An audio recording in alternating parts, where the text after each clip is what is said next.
कहते हैं, धन से सुख नहीं खरीदा जा सकता, पर संतोष से सुख अपने आप आता है। आज की हमारी कहानी इसी बात पर आधारित है। एक गरीब लेकिन शांत घर की और एक अमीर लेकिन दुखी घर की। एक छोटे से गांव में रामा नाम का एक व्यक्ति रहता था। रामा के पास न तो बड़ा घर था, न जेब में ज्यादा पैसा। छोटी सी झोपड़ी थी, जिसमें उसकी पत्नी, दो बच्चे और एक तुलसी का पौधा।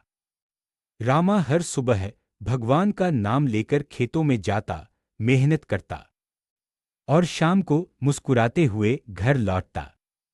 शाम होते ही रामा की पत्नी दिया जलाकर कहती, भगवान का नाम लो, आज का दिन भी भला बीता।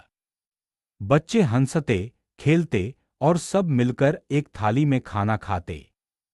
झोपड़ी में भले ही रोटी सूखी होती, पर वहां हंसी, प्यार और संतोष था। वहां शांति थी, सच्ची लक्ष्मी। गांव के दूसरे छोर पर एक सेठ जी रहते थे। बड़ा बंगला, नौकचाकर, गाड़ियां और सोने के बर्तन तक।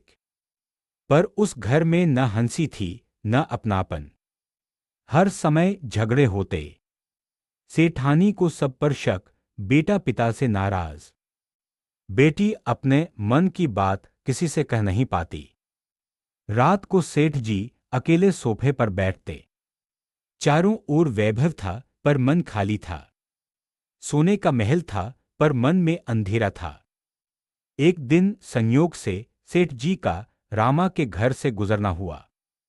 रामा की झोपड़ी से बच्चों की हंसी की आवाज आई। दिया जल रहा था, तुलसी की पूजा हो रही थी। सेठ जी ने सोचा, यह गरीब आदमी है, पर इसके घर में इतनी प्रसन्नता कैसे? रामा ने मुस्कुराते हुए कहा, सेठ जी, हमारे पास धन नहीं, पर भगवान का नाम है। हम रोज अपने कर्म से सुख कमाते हैं और प्रेम से बांटते हैं। यही हमारी अमीरी है। सेठ जी के मन में गहरा असर हुआ। उन्हें समझ आया, धन से वैभव तो आता है, पर संतोष से ही सुख मिलता है। जहां प्रेम, भक्ति और संतोष है, वहीं सच्ची लक्ष्मी निवास करती हैं। जहां अहंकार, झगड़ा और लोभ है, वहां दरिद्रता ही टिकती है, चाहे सोने के महल क्यों ना हो।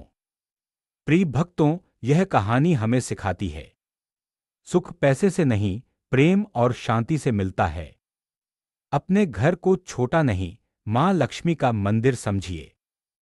हर दिन एक दीपक भक्ति का जलाइए और मुस्कुराइए, क्योंकि जहां मुस्कान है, वही भगवान है। फूल खिलना, गरीबी में भी शांति हो सकती है और अमीरी में भी दुख। बस अंतर है भक्ति और संतोष का। अभिवादन। अगर आपको यह भक्ति कथा पसंद आई